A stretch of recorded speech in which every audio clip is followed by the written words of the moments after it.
আসসালামু আলাইকুম রহমতুল্লাহ বারাকাতুহু। আজকে আমরা সূরাতুজ জিলজালের তাফসীর শুনবো ইনশাআল্লাহ বিইذনিল্লাহ। খুব ছোট্ট সূরা, অনেকেরই মুখস্থ আছে এটা। এই সূরাগুলো আমাদের নিয়ম করে সময় করে মুখস্থ করা লাগে না, এগুলো এমনি মুখস্থ হয়ে যায় শুনতে শুনতে। সাধারণত এই ছোট ছোট সূরাগুলো দিয়েই আমাদের রেগুলার সালাহ যখন আমরা পড়ি, এগুলো দিয়ে ইমামতি করা উচিত। আল্লাহর হাবিব সাল্লাল্লাহু আলাইহি ওয়াসাল্লাম বিভিন্ন হাদিসে বলেছেন যে তোমরা যখন ইমামতি করবে তখন তোমার পেছনে যারা আছে তাদের দিকেও খেয়াল রাখবে। রাসূল সাল্লাল্লাহু আলাইহি ওয়াসাল্লাম অত্যন্ত বিবেকবোধ সম্পন্ন একজন ব্যক্তিত্ব ছিলেন। তিনি খেয়াল রাখতেন, যেটাকে আমরা কনসিডারেট বলি। আল্লাহর হাবিব সাল্লাল্লাহু আলাইহি ওয়াসাল্লাম খুব কনসিডারেট ছিলেন, কার কোথায় কী সমস্যা এটা খুব খেয়াল করতেন। And he was a man of six senses. আমরা সিক্স সেন্সের কথা বলি, আমাদের অধিকাংশেরই 4টা সেন্স একসাথে কাজ করে, কারো 5টা 6টা সেন্স কাজ করে, এরকম মানুষ পাওয়া দুষ্কর। আল্লাহর হাবিব সাল্লাল্লাহু আলাইহি ওয়াসাল্লাম অত্যন্ত বিবেকবোধ সম্পন্ন একজন লোক ছিলেন। একবার তিনি সালাত খুব সংক্ষিপ্ত করলেন, তো সাহাবারা জিজ্ঞেস করলেন, ইয়া রাসূলুল্লাহ এত সংক্ষিপ্ত কেন করলেন সালাত? তখন আল্লাহর হাবিব সাল্লাল্লাহু আলাইহি ওয়াসাল্লাম বললেন যে পেছনে বোনদের নামাজের সেকশনে ওখান থেকে একটা ছোট্ট বাচ্চার কান্নার আওয়াজ আমি শুনছিলাম। আমার মনে হচ্ছিল বাচ্চাটাকে সামলাতে মাটার খুব কষ্ট হচ্ছে, তো এই জন্য আমি সালাদটা সংক্ষিপ্ত করে দিয়েছি। দেখেন কীরকম সেন্সেশন, কতটা কনসিডারেট ছিলেন। একবার আবার আল্লাহর হাবিব সাল্লাল্লাহু আলাইহি ওয়াসাল্লাম মাগরিবের সালাত কিংবা এশার সালাতের কোনো এক সেজদা অনেক লম্বা করে দিলেন। তখন সাহাবার আবার প্রশ্ন করলেন, ইয়া রাসূলুল্লাহ সাল্লাল্লাহু আলাইহি ওয়াসাল্লাম এত লম্বা দীর্ঘ সেজদা করতে তো ফরজ সালাতে আমরা কখনো দেখি না, কেন করলেন?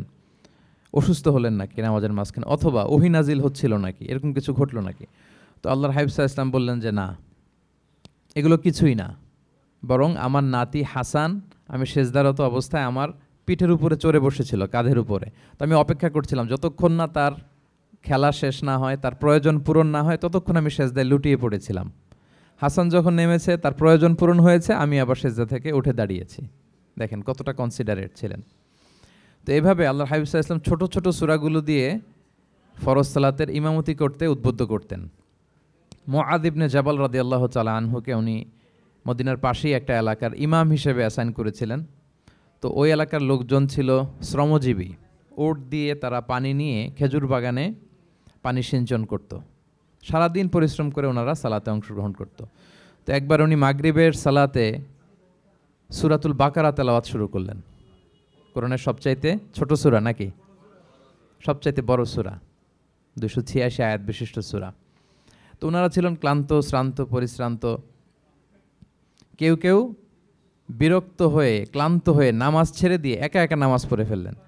পরে আল্লাহর হাবিব সাল্লাল্লাহু আলাইহি ওয়াসাল্লামের কাছে যে তারা অভিযোগ করলেন যে, ইয়া রাসূলুল্লাহ আপনি যে ইমাম পাঠিয়েছেন উনি তো এমন কাজ করেছে, সূরা বাকারা উনি ধরেছে মাগরিবের সালাতে। রাসূল সাল্লাল্লাহু আলাইহি ওয়াসাল্লাম খুবই ক্ষিপ্ত হলেন, রাগান্বিত হলেন এবং মুআয ইবনে জাবাল রাদিয়াল্লাহু তাআলা আনহুকে ডেকে পাঠালেন। ডেকে তিনি বললেন, আফাত্তানুন আনতা ইয়া মুআয। লিটারালি ফাত্তান শব্দটা ব্যবহার করেছেন যে, মুআয তুমি কি সমাজে ফিতনা ছড়াচ্ছ? তোমাকে পাঠালাম ইমাম হিসেবে, সেখানে তালিম দিবে, তারবিয়া দিবে, ঐক্য ধরে রাখবে, তুমি কি ফিতনা ছড়াচ্ছ সমাজে? তুমি কি ওয়াদ-দুহা ওয়াল-লাইলি ইযা সাজা এরকম সূরাগুলো পারো না? সাব্বিহ ইসমা রাব্বিকাল আ'লা এগুলো তোমার মুখস্থ নাই? ওয়াশ-শামসি ওয়া-দুহাহা এগুলো তোমার জানা নেই? তুমি এত লম্বা সূরা কেন ধরলে মাগরিবের সালাতে? তো তখন তিনি বললেন, যখন তুমি সালাতে ইমামতি করবে ফরজ সালাতে, তখন ছোট ছোট সূরা পড়বে, কেননা তোমার পেছনে অসুস্থ থাকতে পারে, তারপর বয়স্ক কোনো লোক থাকতে পারে, অথবা মুসাফির মসজিদের পাশ দিয়ে সফর করতেছিল, ভাবলো জামাত চলতেছে, জামাতটা ধরি, ঢুকেই যদি দেখে যে আপনি সূরা বাকারা তেলাওয়াত করতেছেন, তো তার জন্য তো কঠিন হয়ে যাবে কোপ আপ করা, কন্টিনিউ করা। তো এই জন্য ছোটো ছোটো সূরাগুলো আল্লাহর হাবিব সাল্লাল্লাহু আলাইহি ওয়াসাল্লাম পড়তে আমাদেরকে উৎসাহিত করেছেন ফরজ সালাতের, যখন আমরা ইমামতি করব। তো এইরকম একটি সূরা হচ্ছে সূরাতুজ জিলজাল, যেটা আমাদের প্রায় সকলেরই মুখস্থ। তো আমরা আসুন প্রথমে আমরা সরল বঙ্গানুবাদ শুনি এই সূরাটার, তারপর এই সূরা থেকে কিছু রিফ্লেকশন আমরা শেয়ার করার চেষ্টা করব ইনশাআল্লাহ বিইذনিল্লাহ। আমি শুরুতে সূরাটার সরল বঙ্গানুবাদ আপনাদের সাথে শেয়ার করছি। আউযু বিল্লাহি মিনাশ শাইতানির রাজিম। বিতাড়িত শয়তান থেকে মহান আল্লাহ তাআলার কাছে পানাহ চাচ্ছি। বিসমিল্লাহির রহমানির রহিম। পরম করুণাময় অসীম দয়ালু আল্লাহ তাআলার নামে শুরু করছি। ইযা জুলজিলাতিল আরদু জিলজালাহা, যখন পৃথিবীকে ভয়ঙ্করভাবে প্রকম্পিত করা হবে। ওয়া আখরাজাতিল আরদু আথকালাহা, আর পৃথিবী তার ভেতরে থাকা সব ভারী বস্তুগুলোকে উদ্গীরণ করে দিবে, বের করে দিবে। ওয়াকাল আল ইনসানু মা লাহা, আর মানুষ বলবে এই পৃথিবীর কি হলো। ইয়াউমা ইদিন তুহাদ্দিসু আখবারাহা, সেদিন পৃথিবী তার সব খবর বলে দিবে।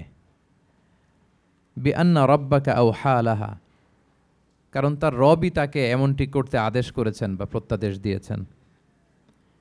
ইয়াউমা ইদিন ইয়াসদুরুন নাসু আশতাতান লিয়ারাউ আ'মালাহুম, সেদিন মানুষগুলো দলে দলে বের হবে যাতে করে তাদের আমলনামা তাদের কাছে পেশ করা যায়। ফামান ইয়া'মাল মিসকালা যাররাতিন খায়রান ইয়ারাহ, যে ব্যক্তি অনুপরিমাণ ভালো কাজ করেছে সেটা সে দেখতে পাবে। ওমান ইয়া'মাল মিসকালা যাররাতিন শাররান ইয়ারাহ, আর যে ব্যক্তি অনুপরিমাণ মন্দ কাজ করেছে, কোনো খারাপ কাজ করেছে, সেটাও সেদিন দেখতে পাবে। সাদাকাল্লাহুল আযীম। এই হচ্ছে সূরাতুজ জিলজালের সংক্ষিপ্ত বঙ্গানুবাদ। এবার আসুন এই সূরা থেকে কিছু রিফ্লেকশন, কিছু তাফসির আমরা শেয়ার করি। প্রিয় ভাইয়েরা, এই সূরাটা নাজিলের একটা প্রেক্ষাপট আছে।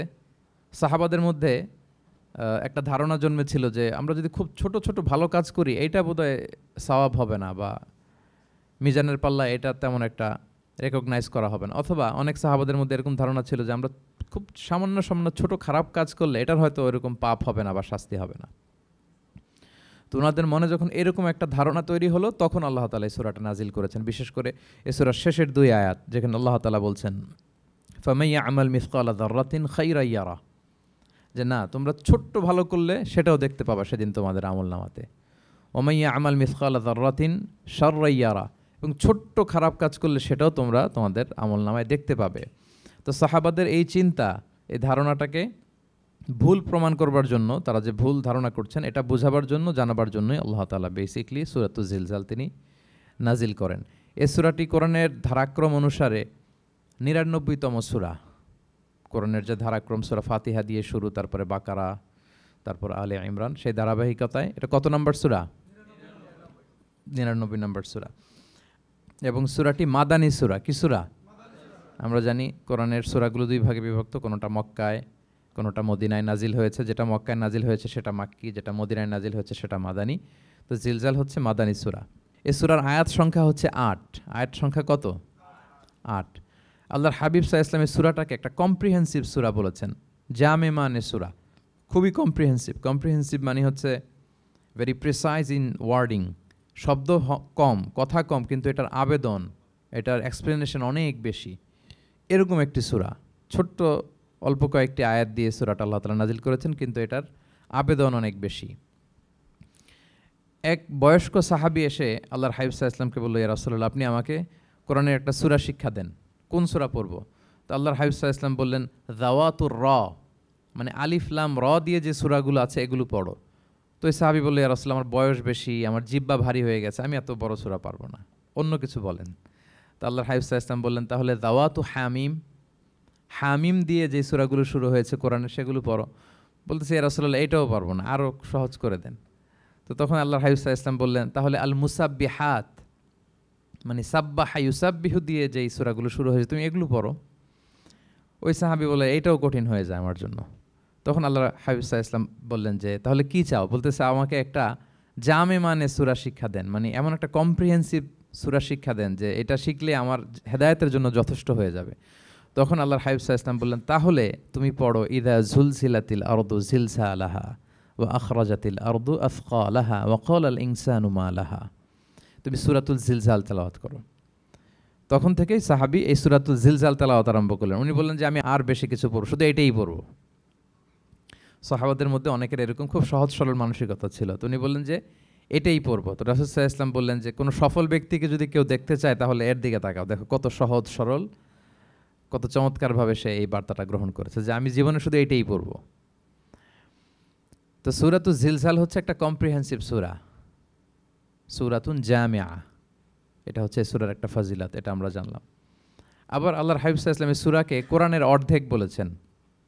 আল্লাহর হাবিব সাল্লাল্লাহু আলাইহি ওয়াসাল্লাম ইরশাদ করেছেন, ইযা যুলজিলাতিল আরদু তা'দিলু নিসফাল কোরআন। সূরাতুল জিলজাল এটা কোরআনের অর্ধেক, কোরআনের অর্ধেক। আপনারা এরকম শুনেছেন যে সূরা ফাতিহাকে বলা হয় কোরআনের অর্ধেক, তারপর সূরাতুল ইখলাসকে বলা হয় সুলুসুল কোরআন, কোরআনের 1/3। তো এটার অর্ধেক বলার কারণ হচ্ছে কোরআনে অর্ধেক বলা হয়েছে দুনিয়ার কথা, অর্ধেক বলা হয়েছে আখিরাতের কথা, পরজগতের কথা, লাইফ আফটার ডেথের কথা। তো যেহেতু এই সূরাটা আখিরাতকে কাভার করে, তাই সেজন্য কেমন যেন এই সূরাটা পুরো কোরআনের অর্ধেক। আল্লাহ তাআলা আমাদেরকে, আমরা যখন আল্লাহর কাছে কল্যাণ কামনা করি, আল্লাহ বলেছেন এইভাবে বলো, রব্বানা আতিনা ফিদ দুনিয়া হাসানা ওয়া ফিল আখিরাতি হাসানা ওয়া কিনা আযাবান্নার। হে আল্লাহ, আপনি দুনিয়ার কল্যাণ আমাদেরকে দান করেন, পরজগতের কল্যাণ দান করেন, আমাদেরকে আগুনের শাস্তি থেকে রক্ষা করেন। তাহলে দুনিয়া আখিরাত দুইটার কম্বিনেশনে। সো সূরা জিলজাল যেহেতু আখিরাতকে কাভার করে, তাহলে এটা কোরআনের অর্ধেক। এটা কি কোরআনের অর্ধেক? তা'দিলু নিসফাল কোরআন। সূরাতুজ জিলজাল তা'দিলু নিসফাল কোরআন, এটা কোরআনের অর্ধেক।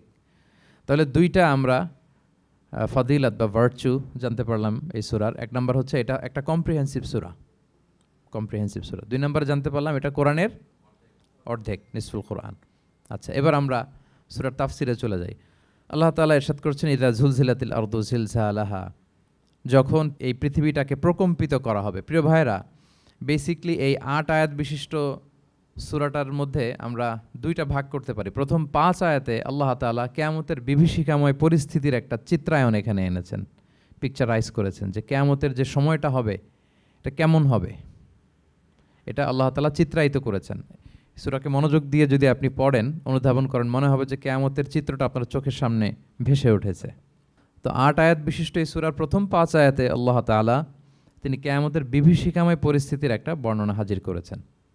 এরপর শেষের 3 আয়াতে কেমন করে আমাদের আমলনামা পেশ করা হবে, আমরা যা করি ভালো কিংবা মন্দ, এটাকে লিখে রাখা হয়, এটাকে রেকর্ড করে রাখা হয়। ওই আমলনামাটা আবার একদিন আমাদের হাতে পেশ করা হবে। ওই সময়টা কেমন হবে, ওই দৃশ্যটা কেমন হবে, এটা আল্লাহ তাআলা বলেছেন। আমি আবারও বলি, সূরার আয়াত সংখ্যা কত?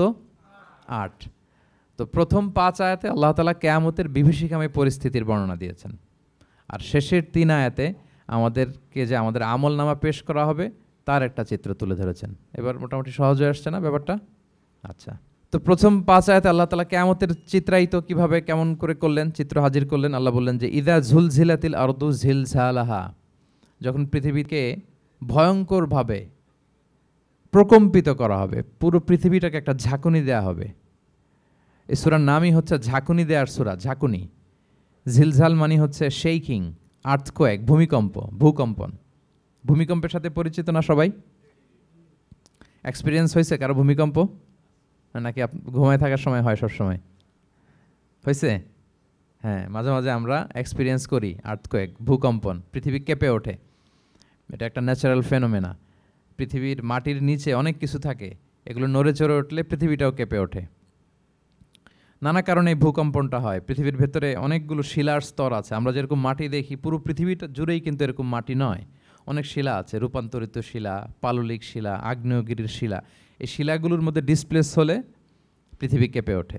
আবার পৃথিবীর ভেতরে আগুন আছে, গ্যাস আছে, এই গ্যাসগুলো যখন মুভ করে তখন পৃথিবীর উপরে কেঁপে ওঠে। একটাকে হাইপোসেন্টার বলে, আরেকটাকে ইপোসেন্টার বলে। হাইপোসেন্টার মানে পৃথিবীর ভেতরের অংশটাকে বলে হাইপোসেন্টার, আর ভূপৃষ্ঠের এটাকে বলে ইপোসেন্টার। ওই হাইপোসেন্টারে যদি কোনো ঝড় হয়, উপরে এই প্রকম্পিত হয়। এটাকে আমরা ভূকম্পন বা ভূমিকম্প হিসেবে দেখি পৃথিবীতে।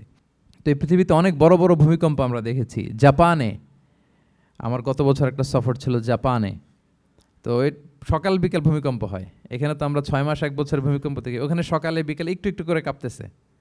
এর কারণ হচ্ছে ওইটা এমন একটা এলাকায় পড়েছে, প্যাসিফিক ফায়ার রিংস বলে, একটা প্লেটের উপর, 7টা ট্যাকটনিক প্লেটের উপর আল্লাহ তাআলা পৃথিবীকে সেট করেছেন। ওই ট্যাকটনিক প্লেটগুলো যদি একটার সাথে একটা ঘর্ষণ হয়, অনেক এনার্জি রিডিউস করে, ওইখান থেকে পৃথিবীর উপরে এরকম ভাইব্রেশন শুরু হয়, এই প্রকম্পনটা শুরু হয়। তো জাপানের বিভিন্ন সময় আমরা বড় বড় ভূমিকম্পের কথা শুনেছি। ওদের কান্টো সিটি আছে একটা, অনেক বড় ভূমিকম্প হয়েছিল 1920 সালে, লাখখানেক লোক মারা গিয়েছে। আপনাদের সুনামির কথা মনে থাকবার কথা, সুনামির কথা মনে আছে?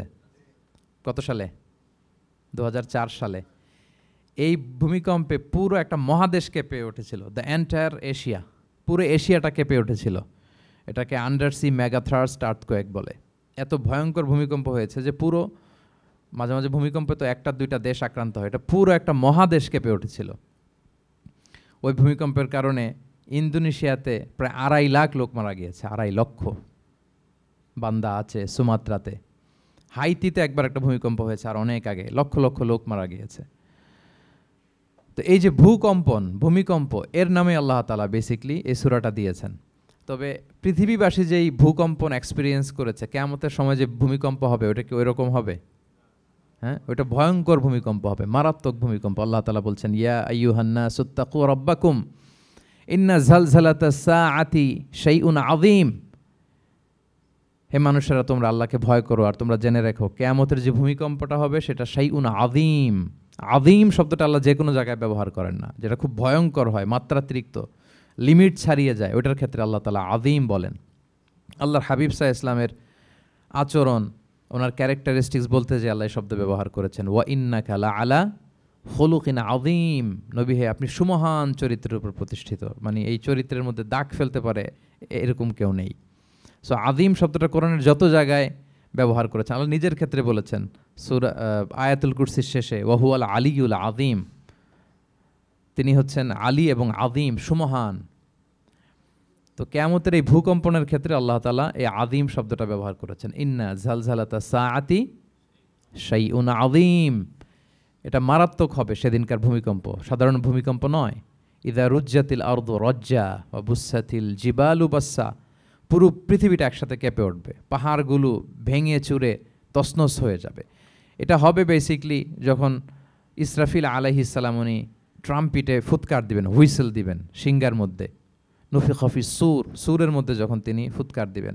আপনারা ইসরাফিল আলাইহিস সালামের একজন ফেরেশতা, ওনার নাম শুনেছেন না? হ্যাঁ, one of the major angels, major একজন ফেরেশতা। আল্লাহ তাআলা ওনাকে সৃষ্টিই করেছেন এই বিশাল হুইসেলে একটা ফুৎকার দেওয়ার জন্য, আর কোনো কাজ নাই। ওনার অ্যাসাইনমেন্ট এই একটাই, সৃষ্টির পর থেকে আজ অবধি বিশাল হুইসেলটা নিয়ে আল্লাহর আরশের দিকে তিনি তাকিয়ে আছেন, অপলক নেত্রে, পলকও ফেলেন না চোখের, যে কখন আল্লাহ তাআলা অর্ডার করবেন, করার সাথে সাথে ফুৎকার দিবেন তিনি। আবার না দেরি হয়ে যায়, আবার না আল্লাহর আদেশ পালনে কোনো গাফলতি হয়ে যায়। সৃষ্টির পর থেকে ওনার একটাই অ্যাসাইনমেন্ট, এই বিশাল সুর ট্রাম্পিট নিয়ে হুইসেল দেওয়ার জন্য আল্লাহর আরশের দিকে তাকিয়ে আছেন। যে মুহূর্তে আমরা এখন কথা শুনছি এখনও তাকিয়ে আছেন উনি।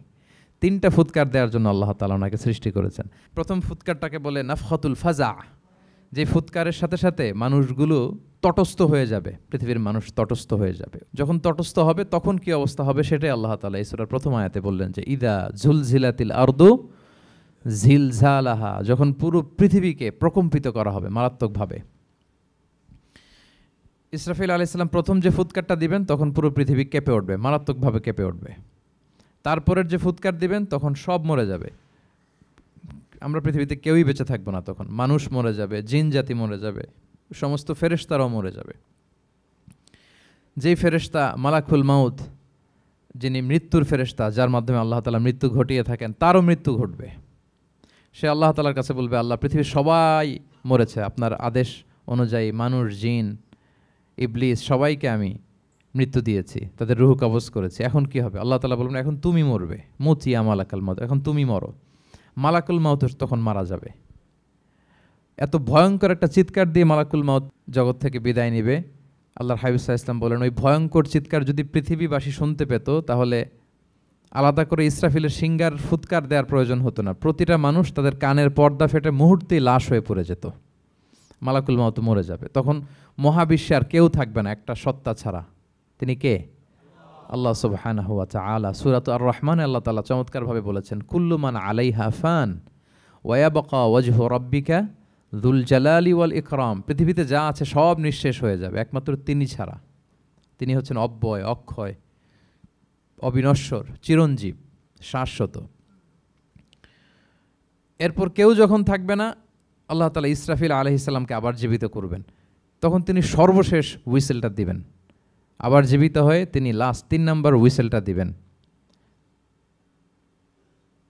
লাস্ট হুইসেলটা যখন দেয়া হবে তখন জমিন থেকে সব মৃত লাশগুলো আবার জীবিত হয়ে দাঁড়াতে শুরু করবে। মিনহা খালাকনাকুম ওয়া ফিহা নুঈদুকুম ওয়া মিনহা নুখরিজুকুম তারাতান উখরা, মাটি থেকে বানিয়েছি, মাটির কবরে তোমাদের পাঠিয়েছি, আবার মাটি থেকে তোমাদেরকে উত্থিত করা, আবার সবাই উঠবে। এই 3টা হুইসেল দেওয়ার জন্য আল্লাহ তাআলা সাইয়েদনা ইসরাফিল আলাইহিস সালামকে সৃষ্টি করেছেন। তো ওনার প্রথম হুইসেল দেওয়ার পরে কি অবস্থা হবে, কি রিয়াকশন হবে, ওইটা আল্লাহ তাআলা সূরাতুল জিলজালের প্রথম আয়াতে বললেন, ইযা জুলজিলাতিল আরদু জিলজালাহা, যখন পুরো পৃথিবীটা প্রকম্পিত হবে, মারাত্মকভাবে প্রকম্পিত হবে। ওয়া আখরাজাতিল আরদু আসকালাহা, আর যখন জমিন তার ভেতরে থাকা ভারী বস্তুগুলোকে উদ্গীরণ করে দেবে, বমি করে বের করে দেবে, ভমিটিং করবে বা নিক্ষেপ করবে। পৃথিবীর ভেতরে কি আছে তাফসিরে এসেছে আল মাউথা ওয়াল কুনুজ, অর্থাৎ মৃত ডেড বডিগুলো, সেই আদম আলাইহিস সালামের সময় থেকে শুরু করে কিয়ামত পর্যন্ত পৃথিবী সব ডেড বডিগুলোকে ধারণ করে তার ভেতরে, তাই না? জীবিতদেরকে ভূপৃষ্ঠ উপরে ধারণ করে আর মৃতদেরকে জমিন তার পেটের ভেতরে ধারণ করে। তো আখরাজাতিল আরদু আফখালাহা, জমিন ভারী বস্তুগুলোকে উদ্গীরণ করবে, তাহলে সব ডেড বডিগুলোকে তখন বের করে দিবে। আর কুনুজ যত আছে, মিনারেলস, যত খনিজ পদার্থ আছে পৃথিবীর ভেতরে, স্বর্ণ, যত মিনারেল আছে, ইউরেনিয়াম থেকে শুরু করে যত গ্যাস আছে, প্লাটিনাম আছে, যা আছে, আগুন, অগ্নিকুণ্ড, সব কিছু জমিন বের করে দিবে। মারাত্মক এক বিস্ফোরণের মধ্য দিয়ে জমিন সব কিছু উদ্গীরণ করে বের করে দিবে। তাহলে দেখেন, কিছুটা সামহাও আপনাদের সামনে চিত্রায়িত হচ্ছে না কিয়ামতটা কেমন হবে? যদি একটু কল্পনা করেন যেভাবে আল্লাহ তাআলা বলছেন যে ইদা জুলজিলাতিল আরদু জিলজালাহা, পুরো পৃথিবীটা প্রকম্পিত হবে। ও আখরাজাতিল আরদু আফখালাহা, জমিন তার ভেতরের বস্তুগুলো বের করে দিবে, ভারী বস্তুগুলো, অর্থাৎ ডেড বডি এবং যত খনিজ পদার্থ আছে সেগুলো। ওয়াকাল আল ইনসানু মা লাহা, মানুষ বলবে পৃথিবীর হলো কি, হোয়াটস হ্যাপেনিং, কি হচ্ছে, কি হলো পৃথিবীর, পৃথিবী এরকম কেন করতেছে? যে আয়াতটা বলেছিলাম যে ইন্না জালজালাতাস সাআতি শাইউন আযীম, সেখানে আল্লাহ তাআলা বলছেন ইয়াউমা তারাউনাহা তাযহালু কুল্লু মুরদিআতিন আম্মা আরদাআত ওয়া তাদউ কুল্লু যাতি হামলিন হামলাহা ওয়া তারান নাসা সুকারা ওয়া মা হুম বিসুকারা ওয়ালাকিন্না আযাবাল্লাহি শাদীদ। মানুষের ফার্স্ট রিয়াকশন কি হবে এই আর্থকোয়েকের পরে? এই আয়াতে চমৎকারভাবে আল্লাহ তাআলা বলছেন। আল্লাহ বলছেন যে পরিস্থিতিটা এত ভয়ঙ্কর হবে, কারণ এরকম ভূকম্পন তো পৃথিবীবাসী দেখেনি। এত মারাত্মক ভূমিকম্প হবে যে দুধ খাওয়াচ্ছে এরকম মা তার দুধের বাচ্চার কথা ভুলে যাবে। আল্লাহু আকবার। দেখেন এখানে উপমাটা কীরকম। সাধারণত দুধের বাচ্চার প্রতি মায়ের আলাদা একটা টেক কেয়ার থাকে, মানে তাকে রেখে এদিক সেদিক যায় না, গেলেও চোখে চোখে রাখে, বা কোথাও গেলেও অন্যকে বলা যায় তুমি একটু দেখো, কি এরকম করে না? দুধের বাচ্চা তো সে খুবই ছোট বাচ্চা, তার আলাদা কেয়ারের প্রয়োজন হয়, এক্সট্রা কেয়ারের প্রয়োজন হয়। তো দুধ খাওয়ায় ব্রেস্ট ফিডিং মাদার কখনো তার বাচ্চাকে চোখের আড়াল করতে দেয় না বা চায় না। আল্লাহ বললেন যে তখন পরিস্থিতি এত ভয়ানক হবে যে নিজের দুধের বাচ্চার কথাই মা ভুলে যাবে। তারপর এখনও পরিপূর্ণ হয়নি পেটের ভেতরে বাচ্চা, এরকম মা যারা আছে গর্ভবতী, সাধারণত কয় মাস পরে বাচ্চা ডেলিভারি হয়? 8 মাস 9 মাস পরে। দেখা যাবে যে 2 মাসের বাচ্চা, এখনও ভ্রূণ, 3 মাসের বাচ্চা, 4 মাসের বাচ্চা। এই ভয়ঙ্কর পরিস্থিতির চোটে যত গর্ভবতী নারী আছে সব মুহূর্তে ডেলিভারি করে দেবে, মুহূর্তে, ইনস্ট্যান্ট। ও তাদাউকুল দাতু হামলিন হামলাহা, যত মা আছে গর্ভবতী সবাই, প্রেগনেন্ট মহিলারা মুহূর্তে ডেলিভারি করে দেবে, প্রি ম্যাচিউরড বেবি, কেউ ভ্রূণ, কেউ 3 মাসের, কেউ 4 মাসের বাচ্চাগুলো ডেলিভারি হয়ে যাবে। মানুষগুলো পঙ্গপালের মতো দৌড়াতে থাকবে, বিক্ষিপ্ত পতঙ্গের মতো দৌড়াতে থাকবে মানুষ। আর বলবে ওয়াকাল আল ইনসানু মা লাহা, মানুষ তখন, মানুষের ফার্স্ট রিয়াকশন হবে যে মা লাহা, কি হলো, হোয়াটস হ্যাপেনিং, কি হচ্ছে, কিছুই বুঝতে পারতেছি না, মা লাহা, পৃথিবীর কি হলো। ইয়াউমা ইদিন তুহাদ্দিসু আখবারাহা, সেদিন পৃথিবী সব কিছু বর্ণনা করে দিবে, সব বয়ান দিয়ে দিবে। আমরা এই পৃথিবীর উপরে জমিনে যা করি সব কিন্তু পৃথিবীর মধ্যে রেকর্ডেড থাকে। জমিন সেদিন বয়ান দিবে, সেদিন আসলে সব কিছুই বয়ান দিবে। জমিন বয়ান দিবে, হাত পা সাক্ষী দিবে, যেখানে মানুষ যে সমস্ত জিনিসের মাধ্যমে, যেই টুলসগুলোর মাধ্যমে পাপ করেছে, অন্যায় করেছে, সব কিছু সেদিন সাক্ষী দিবে। আর সব সাক্ষীর বড় সাক্ষী হবে সেদিন এই জমিন। জমিন হবে সেদিন রাত সাক্ষী। জমিন হবে কি সাক্ষী? রাত সাক্ষী। ইয়াউমা ইদিন তুহাদ্দিসু আখবারাহা, আল্লাহ জমিনকে বলবে এবার তুমি পাপের বয়ান দাও, রাত সাক্ষী হয়ে তুমি বয়ান দাও, কি কি ঘটেছে তোমার উপরে। কারণ আমরা যত পাপই করি না কেন, যত কাজই করি না কেন, সব জমিনের উপরই করি, তাই না? তো জমিন সেদিন বয়ান দিবে, সাক্ষী দিবে। ইয়াউমা ইদিন তুহাদ্দিসু আখবারাহা। জমিন কিভাবে সাক্ষী দিবে, জমিন কিভাবে কথা বলবে? আল্লাহ তাআলা বলছেন বিআন্না রাব্বাকা আওহা লাহা, কারণ তার রব জমিনকে সেদিন কি করেছে? আদেশ করেছে, প্রত্যাদেশ করেছে। আল্লাহ তাআলার আদেশে জমিন সেদিন কথা বলবার সুযোগ পাবে, সব বয়ান দিবে, কি কি হয়েছে জমিনের ভেতর, কি কি অন্যায় হয়েছে, কি কি পাপ হয়েছে, কি কি সংগঠিত হয়েছে, সব ধরে ধরে জমিন সেদিন বর্ণনা করবে। তাহলে প্রথম 5টা আয়াত আমরা বলে ফেললাম, যে প্রথম 5টা আয়াতে কিয়ামতের বিভীষিকামী পরিস্থিতির একটা পিকচারাইজেশন পাইছেন আপনারা? ভয় লাগতেছে আপনাদের? ভয় লাগতেছে? সেদিনকার পরিস্থিতি কেমন হবে খুব সংক্ষিপ্ত পরিসরে একটা বর্ণনা আমাদের সামনে আসছে না? এই 5 আয়াতে চলে আসছে। কিন্তু ভয়ঙ্কর হবে সেই দিনটা, কেউ কাউকে চিনবে না। ইয়াউমা ইয়াফিরুল মারউ মিন আখিহি ওয়া উম্মিহি ওয়া আবিহি ওয়া সাহিবাতিহি ওয়া বানিহি লিকুল্লি ইমরিইম মিনহুম ইয়াউমা ইযিন শা'নুন ইউগনি। ভাই ভাইকে দেখে পালাবে, পরিচয় দিবে না। বন্ধু বন্ধুকে দেখে পালাবে। স্বামী স্ত্রীকে দেখে পালাবে, প্রিয়তমা স্ত্রীকে পরিচয় দিবে না। কলেজের টুকরা সন্তানকে পরিচয়, কেউ কাউকে চিনবে না। সবাই নাফসি নাফসি, সবাই নাফসি নাফসি। কোনো পোশাক ছাড়া বস্ত্রহীন হয়ে উঠবে। আম্মা জান আয়েশা রাদিয়াল্লাহু তাআলা আনহা বিষ্ণু ইসলামকে বলবেন, ইয়া রাসূলুল্লাহ, তাহলে মানুষ কি লজ্জিত হবে না বস্ত্রহীন অবস্থায় উঠলে? তখন রাসূল সাল্লাল্লাহু আলাইহি ওয়াসাল্লাম বললেন, লিকুল্লি ইমরিইম মিনহুম ইয়াউমা ইযিন শা'নুন ইউগনি। প্রত্যেকের এমন একটা ভয়ঙ্কর অবস্থা হবে যে তার গায়ে কাপড় আছে কি নাই, সে কীরকম অবস্থায় আছে এটাই সে ভুলে যাবে। মানে ওই টেন্ডেন্সিই তার থাকবে না। এত ভয়ঙ্কর হবে সেদিনটা। সেই ভয়ঙ্করতম দিনে আল্লাহ তাআলা আমাদেরকে হেফাজত করুক। আল্লাহর হাবিব সাল্লাল্লাহু আলাইহি ওয়াসাল্লাম বলেছেন, সে ভয়ঙ্করতম দিনে আল্লাহর সুশীতল আরশের নিচে 7 শ্রেণীর লোকজন ছায়া পাবে। ওই 7 শ্রেণীর অন্তর্ভুক্ত যেন আমরা হতে পারি, আল্লাহ তৌফিক দান করুক। সম্মানিত ভাইয়েরা, তাহলে সূরা জিলজালের 8 আয়াত বিশিষ্ট সূরার প্রথম 5 আয়াত আমরা কভার করলাম। আমরা বলেছি যে প্রথম 5 আয়াতে আল্লাহ তাআলা কিয়ামতের বিভীষিকাময় পরিস্থিতির বর্ণনা দিয়েছেন, সেটা গেল। পরের 3 আয়াতে কি নিয়ে আলোচনা করা হয়েছে বলেন তো দেখি, মনে আছে কিনা? হ্যাঁ, আমল কিভাবে পেশ করা হবে, আমল নামা, সেটা নিয়ে আল্লাহ তাআলা বলেছেন। আল্লাহ তাআলা শুরু করছেন, আল্লাহ বলছেন যে ইয়াউমা ইযি ইয়াসদুরুন নাসু আশতাতা। সেদিন মানুষগুলো দলে দলে বের হবে, দলে দলে এসে বের হবে। কেন? লিউরাউ আমালাহুম, যাতে করে তাদের আমল নামা তাদেরকে দেখানো যায়। তার মানে কি করেছি সেদিন আমল নামা আমরা দেখব। ইয়াউমা ইযি ইয়াসদুরুন নাসু আশতাতাল লিউরাউ আমালাহুম, যাতে করে তাদের আমল নামা তাদেরকে দেখানো যায়। তার মানে সেদিন আমরা আমাদের আমল নামা দেখব, কি করেছি না করেছি সব সেদিন সে আমল নামায় থাকবে।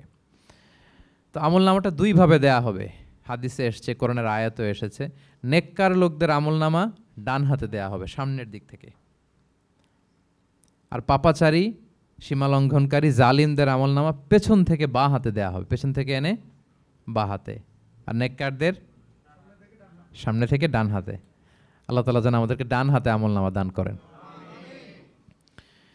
এই কথাটা আল্লাহ চমৎকার ভাবে বলছেন, ফাআম্মা মান উতিয়া কিতাবাহু বিয়ামিনিহি ফাসাউফা ইউহাসাবু হিসাবান ইয়াসিরা। সেদিন আল্লাহ তাআলা যাকে ডান হাতে আমলনামা দিবে তার হিসাবটা সহজ হবে। আল্লাহর হাবিব সাল্লাল্লাহু আলাইহি ওয়াসাল্লাম সব সময় এই দোয়াটা করতেন, আল্লাহুম্মা হাসিবিনা হিসাবান ইয়াসিরা। হে আল্লাহ, আপনি আমার হিসাবটাকে সহজ করেন। হে আল্লাহ, আপনি আমার হিসাবটাকে সহজ করেন।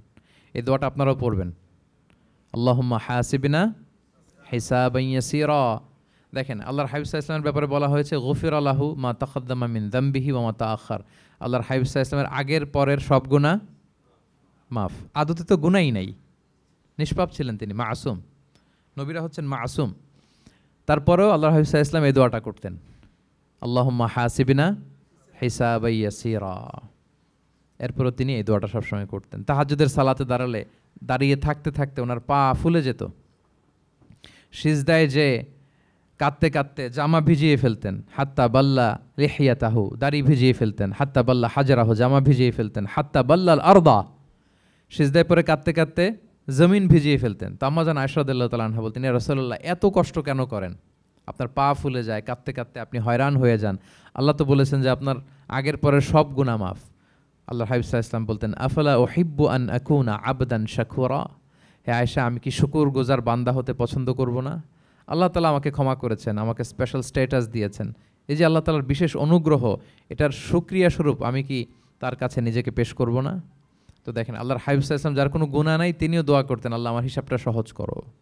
সেদিন যার হিসাব সহজ হবে তার জন্য সব কিছু মিলে যাবে, তার মুক্তি। আর যদি আল্লাহ হিসাব কঠিন করে, হাদিসে এসেছে, আল্লাহ যদি কাউকে জিজ্ঞেস করে, মান নুকিশা উযযিবা। নুকিশা এসেছে নিকাশ থেকে। আমরা বাংলা একটা কথা বলি না, হিসাব নিকাশ। নিকাশ বলেন আপনারা? নিকাশ, হিসাব নিকাশ বলেন। নিকাশটা আরবি শব্দ। মান নুকিশা উযযিবা, যার নিকাশ নেওয়া হবে, হিসাব নিকাশ নেওয়া হবে, উযযিবা, তাকে আল্লাহ শাস্তি দেবে। যদি বলে এটা করলা কেন, ওখানে গেলা কেন, এটাতে জড়িত হইলা কেন, এই কেন কেনর প্রশ্নবাণে যদি আল্লাহ তাআলা আমাদের জর্জরিত করেন, তাহলে অবস্থা খারাপ। আল্লাহ আমাদেরকে হেফাজত করুক।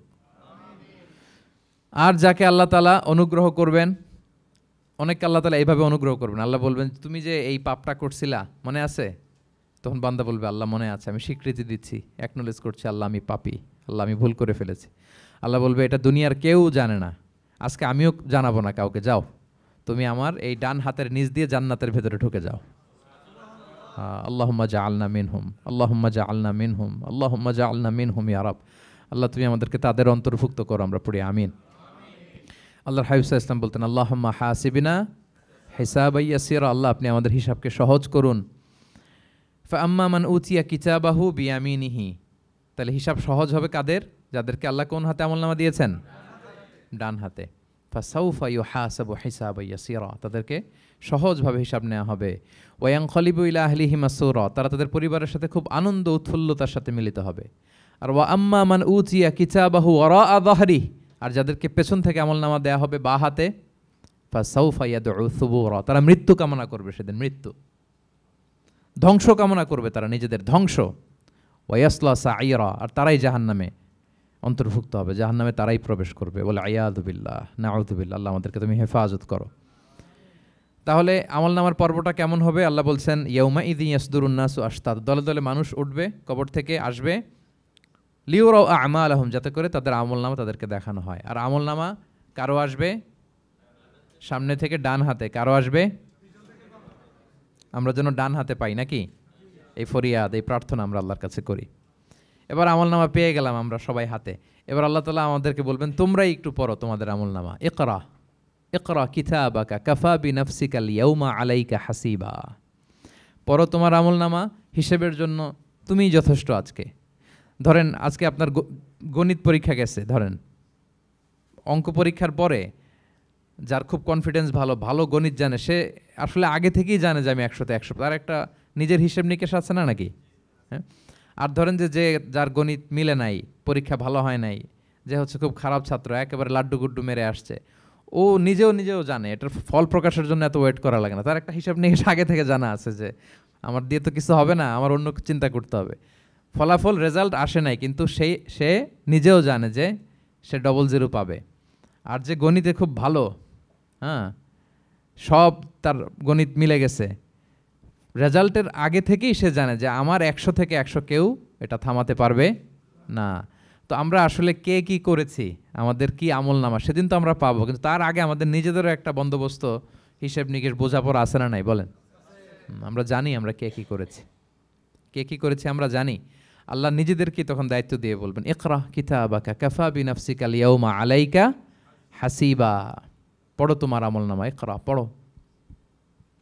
এবার তুমি মার্কিং করো, তোমাকে আমি মার্কিং করার আগে তুমি একটু করো দেখি তুমি কি করেছো, তুমি একটু মার্কিং করো।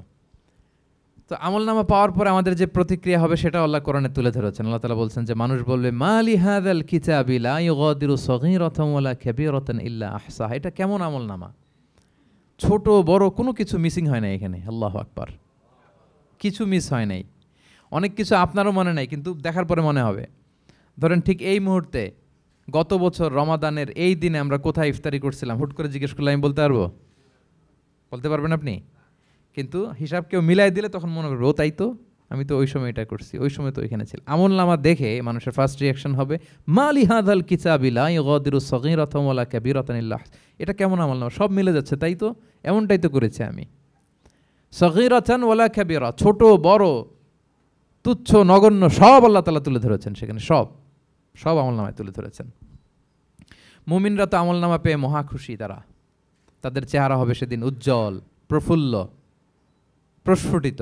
উজুহু ইয়াউমা ইযিন মুসফিরা দাহিকাতুম মুস্তাবশিরা, উজ্জ্বল থাকবে তাদের চেহারা। আর আরেক দলের চেহারা, যাদের আমলনামা বা হাতে দেয়া হয়েছে, তারা চিৎকার করবে, তারা নিজেদের ধ্বংস কামনা করবে, মৃত্যু কামনা করবে, তারা বাঁচার জন্য মুমিনদের কাতারে ঢুকে যেতে চাইবে। আল্লাহ তাআলা বলবেন না, আজকে ঢোকার সুযোগ নাই। ওয়ামতাজুল ইয়াউমা আইয়ুহাল মুজরিমুন, পাপীদেরকে আজকে আলাদা করে ফেলো। সীমাহুম ফি উজুহিহিম মিন আসারিস সুজুদ, তাদের চেহারার মধ্যে সিজদার দাগ দেখে ফেরেশতারা জান্নাতীদেরকে আলাদা করবেন, জাহান্নামীদেরকে আলাদা করবেন। এবার যখন বলা হবে আমলনামা পড়ো, তোমাদের কোনো মন্তব্য আছে কিনা, তারা অস্বীকার করবে। শুরুতে বাঁচার জন্য কি করবে? দুনিয়াতে যেরকম হয়, সুপ্রিম কোর্টে দাঁড়িয়ে কাঠগড়ায় দাঁড়িয়ে যেটা করে মানুষ, বাঁচার সর্বশেষ চেষ্টাটা করে, অস্বীকার করে, মিথ্যা বলে, বলে না? তো সেদিনও মানুষ অস্বীকার করবে, তারা বলবে আল্লাহ এটা আমি করি নাই। কি বলবে? করি নাই। তা আল্লাহ তাআলা কি প্রমাণ করে দিতে পারবেন যে তারাই এটা করেছে? হ্যাঁ, এত এত ফ্যাক্টর অথেন্টিকেশন আল্লাহর কাছে থাকবে যে মানুষ অবাক হয়ে যাবে। আমরা যে মোবাইলে 3 ফ্যাক্টর 4 ফ্যাক্টর অথেন্টিকেশন দেই না, হ্যাঁ, আল্লাহর কাছে এরকম অনেকগুলো ফ্যাক্টর অথেন্টিকেশন থাকবে। আল্লাহ তাআলা প্রমাণ করে ছাড়বেন যেটা তুমিই করেছো। আল্লাহ তাআলা বলবেন এই আমলনামা যদি বিশ্বাস না হয়, আমার কিরামান কাতিবিনের কাছে একটা ব্যাকআপ ফাইল আছে, ওটার সাথে মিলাবো। কিরামান কাতিবিনা ইয়ালামুনা মা তাফআলুন, তোমরা যা করেছো সব তারা জানে, সব লিখে রেখেছে। কিরামান কাতিবিনের ব্যাকআপ ফাইল আনার পরে দেখা যাবে যে আমলনামা হুবহু একেবারে পাই টু পাই মিলে গিয়েছে। তারপরও তারা অস্বীকার করবে, বলবে যে আল্লাহ আমরা করি নাই, তোমার ফেরেশতারা ভুল করে লিখছে। এরকম নানা ধরনের অজুহাত, নানা ধরনের মিথ্যাচার তারা করতে চাইবে। আল্লাহ তাআলা তখন বলবেন যে ওয়াকুল্লা ইনসানিন আলজামনাহু তাইরাহু ফি উনুকিহি ওয়া নুখরিজু লাহু ইয়াউমাল কিয়ামাতি কিতাবান ইয়ালকাহু মানশুরা। আমাদের এই যে গ্রীবা লগ্নে আমরা যা করি সব কিছুর একটা ব্যাকআপ ফাইল আছে এখানে, সেদিন আল্লাহ তাআলা সেখান থেকে বের করবেন আমাদের আমলনামা। আল্লাহু আকবার। এই যে আমরা যা বলি এখানে রেকর্ড হয়ে যায়, এই জায়গাটাতে, এই গলার এইখানটাতে আল্লাহ রেকর্ড করে রাখেন।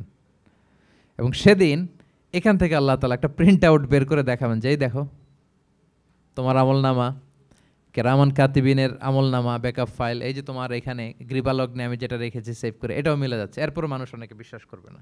ফিঙ্গারপ্রিন্ট দিয়ে আল্লাহ তাআলা মিলাবেন। দুনিয়াতে আমরা বায়োমেট্রিক অথেন্টিকেশন করি না, এটা আয়াহসাবুল ইনসানু আল্লাহ নাজমা ইযামা বালা কাদিরিনা আলা আন নুসাউইয়া বানানা। কারো ফিঙ্গারপ্রিন্টের সাথে কারোটা মিলে না, অস্বীকার করার কোনো সুযোগ থাকবে? এরপরেও অনেকে বিশ্বাস করবে না, এরপরও অনেকে মানতে চাইবে না। আল্লাহ তাআলা আজবুজ জানাব থেকে আরেকটা কপি বের করবেন। আমাদের প্রত্যেকের ব্যাকবোনের নিচে কক্সিক্স আছে, ট্রায়াঙ্গেল, ছোট্ট একটা হাড্ডির কণা, আমাদের যে শিরদাঁড়ার একেবারে নিচে, এটাকে হাদিসের ভাষায় বলে আজবুজ জানাব। ইন্নাফিল ইনসানি আযমান, মানুষের দেহে একটা ছোট্ট হাড্ডি কণিকা আছে, লা তাআকুলুহুল আরদু আবাদা, জমিন কখনো ওই হাড্ডি কণিকা খেতে পারে না। মিনহা ইউরাক্কাবুল খালকু ইয়াউমাল কিয়ামা, কিয়ামতের দিন সেখান থেকে সৃষ্টিকে আবার তোলা হবে। সেটার সাথে আল্লাহ তাআলা মিলাবেন, সেখান থেকেও প্রমাণিত হবে।